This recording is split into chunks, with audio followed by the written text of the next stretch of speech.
আসসালামু আলাইকুম রহমতুল্লাহ। আল আহাদ সেন্টার থেকে আপনাদেরকে স্বাগতম।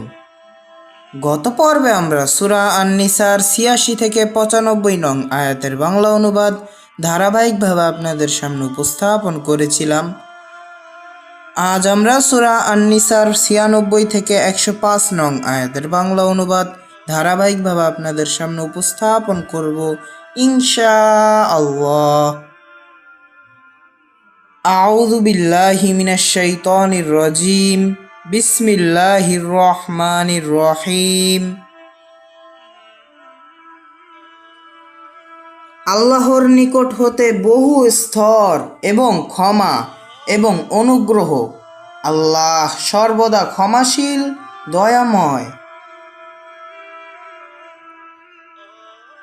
নিশ্চয়ই ফেরেশতারা যাদের জান কবজ করে তারা ছিল নিজেদের উপরে অত্যাচারী। ফেরেশতারা তাদেরকে জিজ্ঞাসা করল, তোমরা কি কাজ করতেছিলে? তারা বলল, পৃথিবীতে আমরা দুর্বল ছিলাম। ফেরেশতারা বলে, আল্লাহর পৃথিবী কি প্রশস্ত ছিল না? তোমরা উহাতে হিজরত করতে পারোনি? এদের ঠিকানা জাহান্নাম, কত নিকৃষ্ট সে আবাসস্থল। তারা ব্যতীত যারা পুরুষ ও নারীদের মধ্যে দুর্বল এবং শিশুরা যারা কৌশল অবলম্বন করতে পারে না এবং পথও চিনে না, সম্ভবত এদেরকে আল্লাহ তাআলা ক্ষমা করে দেবেন। আল্লাহ হলেন অনুগ্রহশীল, ক্ষমাশীল।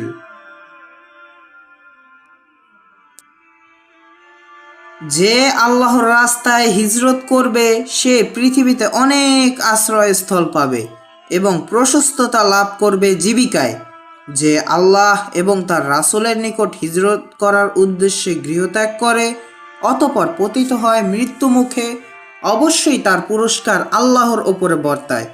আল্লাহ তাআলা হন ক্ষমাশীল ও দয়াময়। তোমরা যখন পৃথিবীতে ভ্রমণ করো তোমাদের জন্য অপরাধ নয় নামাজ সংক্ষেপ করা, যদি তোমরা ভয় করো যে কাফেরেরা তোমাদেরকে বিপদগ্রস্ত করবে। নিশ্চয়ই কাফেরেরা তোমাদের স্পষ্ট শত্রু। যখন আপনি তাদের মধ্যে থাকেন এবং সালাত পরিচালনা করেন, তাদের এক দল আপনার সাথে নামাজে দাঁড়াবে এবং তারা সশস্ত্র থাকবে। এরা সিজদা করার পরে এক রাকাত পড়ার পরে তোমাদের পিছনে অবস্থান করবে এবং দ্বিতীয় দল আসবে যারা সালাত আদায় করেনি, তারা আপনার সাথে সালাত আদায় করবে এবং যেন প্রতিরক্ষা ব্যবস্থা গ্রহণ করে এবং অস্ত্র বহন করে। কাফিরেরা কামনা করে তোমরা যদি তোমাদের অস্ত্র এবং মালপত্র হতে উদাসীন থাকো তবে একবারেই তারা তোমাদের উপরে বড় ধরনের আক্রমণ করবে।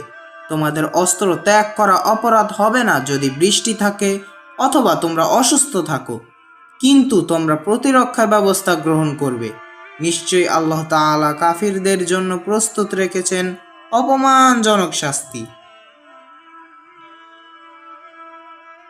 তোমাদের সালাত শেষ করার পরে আল্লাহকে স্মরণ করো, দাঁড়ানো অবস্থায়, বসা অবস্থায়, পাজরের ভর করে থাকা অবস্থায়। অতঃপর যখন নিরাপদ লাভ করো তোমরা সালাত প্রতিষ্ঠা করো। নিশ্চয়ই মুমিনদের ওপরে সালাত ফরজ করা হয়েছে নির্ধারিত ওয়াক্তের সাথে।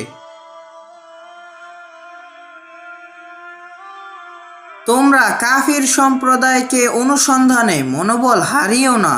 যদি তোমরা যন্ত্রণা ভোগ করো নিশ্চয়ই তারাও যন্ত্রণা ভোগ করছে। তোমাদের যন্ত্রণা ভোগ করার জন্য তোমরা আল্লাহর নিকট হতে যা আশা করতে পারো তারা তা আশা করতে পারে না। নিশ্চয়ই আল্লাহ তাআলা মহাজ্ঞানী, মহাকৌশলী।